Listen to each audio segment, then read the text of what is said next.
Hello bookworms! Today I'm going to be sharing book recommendations based on the different races that you can play in Dungeons & Dragons. So before I start, a couple of disclaimers. The first one being that I'm specifically making recommendations for the races found in the Player's Handbook in the 5e edition, which is the current edition that people are playing. This is kind of like the basic rule set, and the game has massively expanded over the years. Even this initial rule set does include more races than were playable initially when D&D started in like the 70s. So with that said, you're not going to find any like Tabaxi or Aarakocra recommendations here, and I just wanted to get that out of the way up front. Number two is that with the exception of the first recommendation, I'm also not going to choose books that are written within the Forgotten Realms and published by Wizards of the Coast. While a lot of those are really great books, I thought it would be fun to share books like outside of official D&D that still give you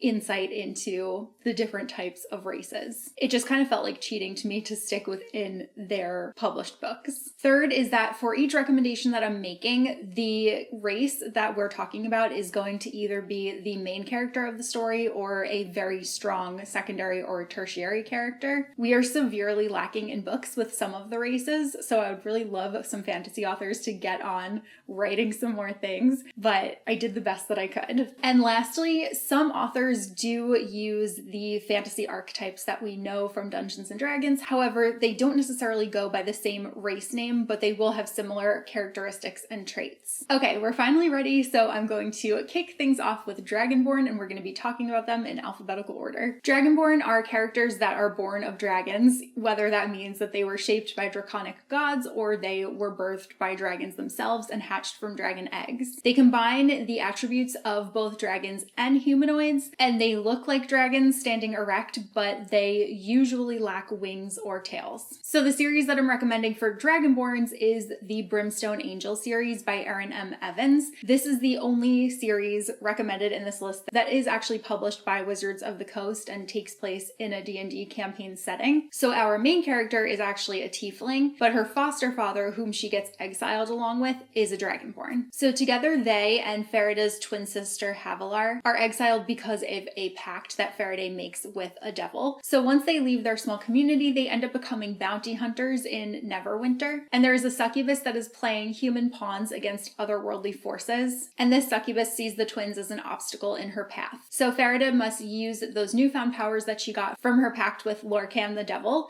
in order to try to help her, her sister, and her foster father escape Neverwinter alive. Next on our list is Dwarves. Dwarves are characters that are known as skilled warriors, miners, and workers of stone and metal. These courageous and enduring folk have a strong commitment to clan and tradition, and they very highly value their beards. They're short, usually under 5 feet tall, but they are so broad and compact that they often can weigh as much as a human, or even more than a human that is like over 2 feet taller than them. And they also have a burning hatred of goblins and orcs. And for this, I am recommending the Dwarves series by Marcus Heights. This cover basically looks like it has Gimli's face on it, but it's actually the first book in a 5-book series, and it follows Tungdil the blacksmith. He labors contentedly as the only dwarf in a kingdom full of human men, but he gets sent out into the world to deliver a message and reacquaint himself with his people. He also gets thrust into a battle for which he has not been trained. Not only is his own safety in jeopardy, but also the lives of every single man, woman, and child in Girdlegard, and their salvation depends upon Tungdil's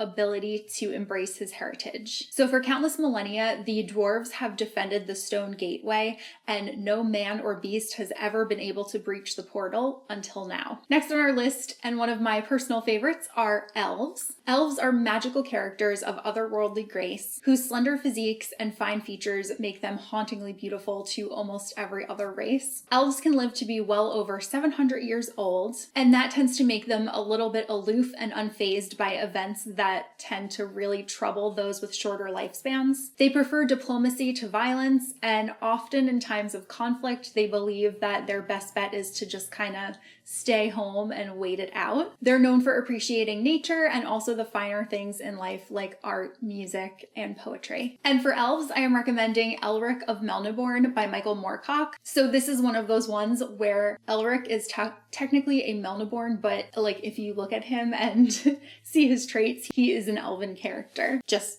uses a different name. So originally published in the 1970s, Elric is a long-running series by World Fantasy Lifetime Achievement Award winner Michael Moorcock. Elric is the brooding albino emperor of the Kingdom of Melnibourne. It is a dying kingdom that appears to be past its prime, and while Elric is on the throne, his nefarious cousin sets his eyes on usurping Elric. Elric must face his amoral cousin in an epic battle for the right to rule. I personally think Elric is definitely on the edgy side, as evidenced by his lack of pants.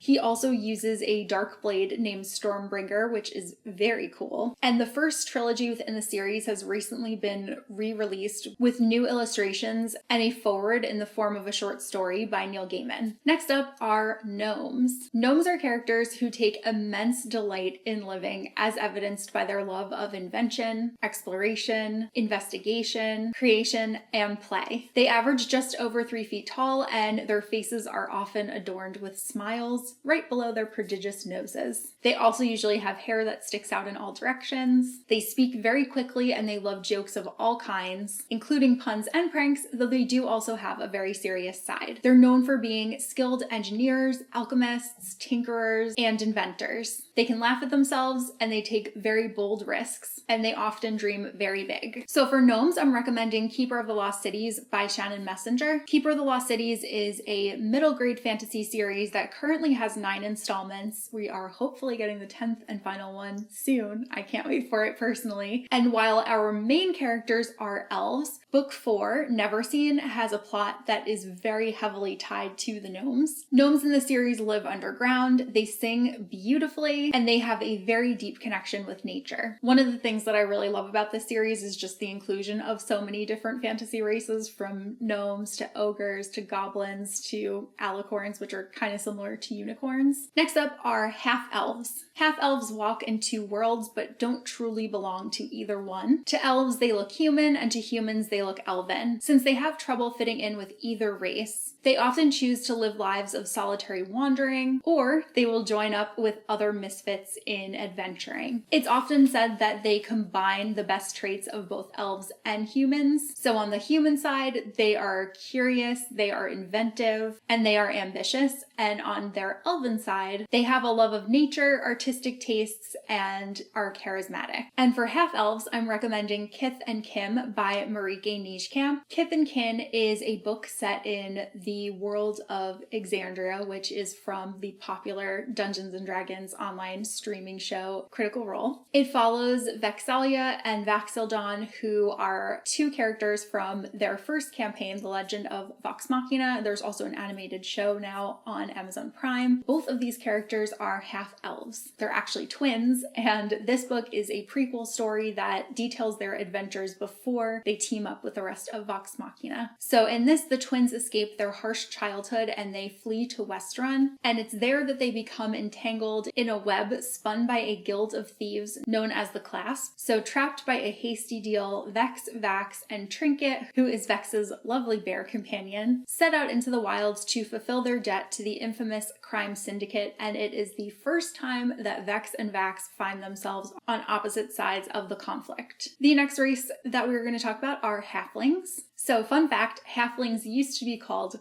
hobbits until the Tolkien estate actually sued the creators of Dungeons & Dragons for copyright infringement, and at that point their race name was changed to halflings. Halflings are small, stout, and cheerful creatures standing just over 3 feet tall. They appreciate the comforts of home, they really love peace and quiet, generous meals, fine drink, fine conversation, and they cherish the bonds of family and friendship above all else. Many halflings choose to live in remote agricultural communities, while others form nomadic bands that travel constantly in awe of the wonders of the world, yet they still carry their wagons around with them, which provides them with the comforts of home. Halflings are most concerned with basic needs, and even the most wealthy halflings tend to keep their treasure locked in cellars versus putting it on display for the world to see. And for halflings, I obviously have to recommend Lord of the Rings by Tolkien. To me, this is the most obvious book recommendation for anyone looking to spend time with halflings who both display and defy the archetypes set forth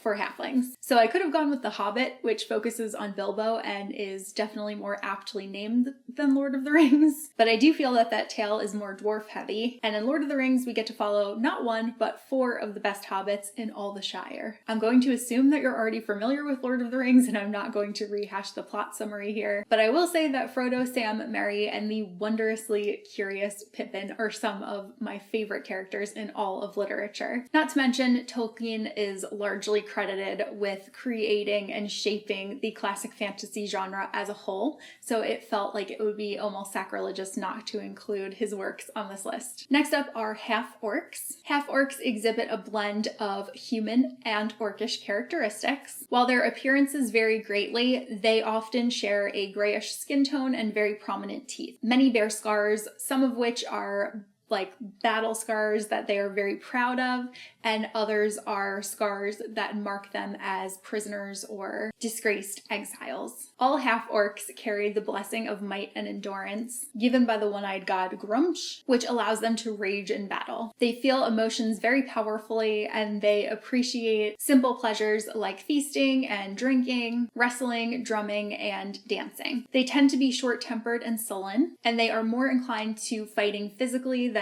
arguing verbally. When their hearts swell with love, they leap to perform acts of great kindness and compassion. And for them, I'm recommending the Lotlands trilogy by Jonathan French. This follows a group of half-orcs known as the Grey Bastards, and they control the barren wastes of the Lotlands in order to keep it a safe place for civilians. They fight at each other's side in a land where there is no room for softness. Our main character, Jackal, is fighting to unseat the current ruler of the Bastards, who is also the tyrannical founder, when he finds himself on a quest for answers that takes him from decaying dungeons to the front lines of an ancient feud. He must confront a threat that's lain in wait for generations, even as he wonders if the Bastards can or should survive. Next up we have humans, which I assume everyone here is pretty familiar with. Humans are the youngest of the common races, and they are the most short-lived. As such, they strive to achieve as much as they possibly can in their short lifespans. They build empires on the foundation of conquest and trade. They are innovators, achievers, and pioneers of the world. Humans are more physically diverse than any other race within D&D, and they also have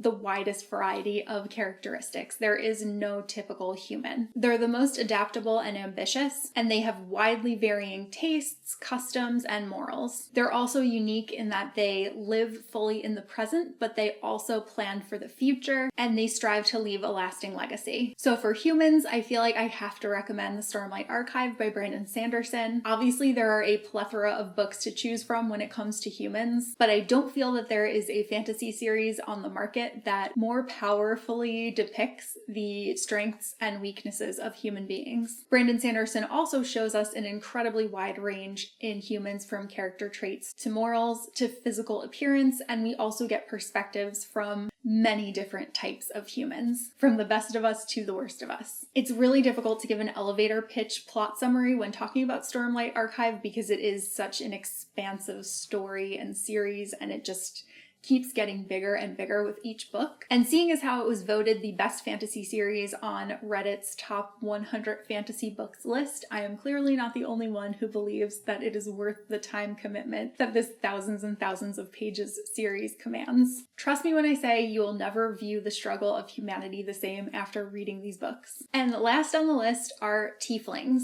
Because of an ancient pact struck generations ago, Tiefling blood is infused with that of Asmodeus, and as such, they're always initially treated with suspicion, fear, and mistrust. Their appearance and nature are not their fault, but rather the result of an ancient sin that they and all of the generations following them will always be held accountable for. Tieflings are derived from human bloodlines, and they still appear mostly human outside of their horns, thick tails, sharply pointed canine teeth, and solid colored eyes, and often their skin is all different colors.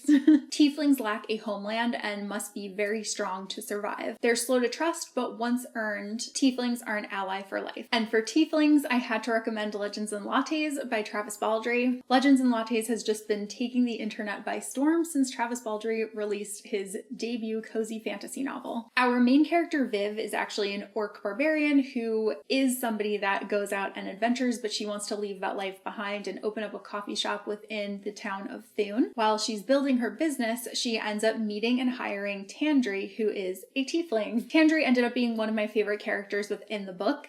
I really love the heartwarming relationship that develops between Tandri and Viv, and I also really like that Baldree included some of that initial suspicion and hesitation upon first meeting this tiefling character. But as the story progresses and the relationship grows, we get to see one of the most heartwarming dynamics in bloom. So those are all of the races that are currently playable in D&D 5e, the base Player's Handbook. If you're looking for more books set within the Forgotten Realms or other official D&D campaign settings, Wizards of the Coast does publish a lot of novels as well. Some of my favorites are the Legend of Drizzt series by R.A. Salvatore, and I haven't read it yet, but I am very excited to read the Dragonlance Chronicles by Tracy Hickman and Margaret Weiss. So those are all of the books that I have to recommend. Let me know if you have any other recommendations for fantasy books that are based on some of these races, because I would love to explore more and read books that don't just include humans in them. That's all that I have for this video, and I will see you guys soon in a new one. Bye!